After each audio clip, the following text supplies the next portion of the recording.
નમસ્કાર મિત્રો, સ્વાગત છે તમારું આપણી યુટ્યુબ ચેનલમાં। મિત્રો, આજે આપણે વાત કરીશું પોતાની કોમેડી માટે જાણીતા એક્ટર એવા જીતુભાઈ પંડ્યાએ ડિરેક્ટર તરીકે કેટલું કામ કરેલું છે તેના વિશે।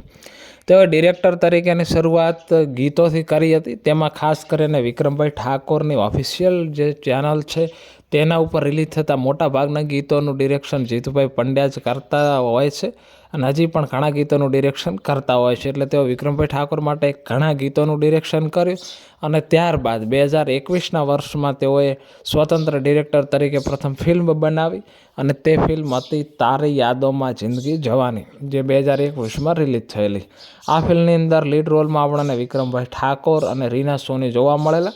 તેમાં આરજુ લિંબાચિયા, જીતુ પંડ્યા વગેરે પણ જોવા મળેલા। ત્યારબાદ તેઓની ફિલ્મ આવી 2022ના વર્ષમાં ખેડૂત એક રક્ષક।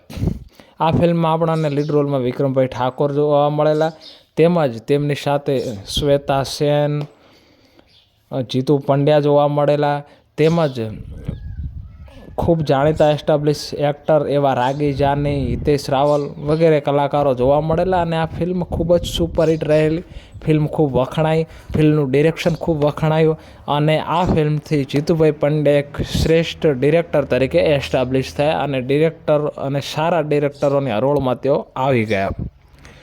તેના બાદ તેઓએ બીજી ફિલ્મ એટલે કે પોતાની ત્રીજી ફિલ્મ બનાવી 2024માં, જે ફિલ્મ હતી સોરી સાજણા, કે જેની અંદર પણ લીડ રોલમાં વિક્રમભાઈ ઠાકોર જોવા મળેલા, તેમજ પ્રિનલ ઓબેરોય, પ્રકાશ મંડેરા, જીતુ પંડ્યા, તેમજ બીજા એક્ટરોની વાત કરીએ તો ગુરુ પટેલ, યામિની જોશી, કરિશ્મા ખોજા, સુધા તિવારી, નીરવ કલાલ, દેવો વગેરે પણ જોવા મળેલા અને આ ફિલ્મ પણ એક સારી એવી ચાલેલી।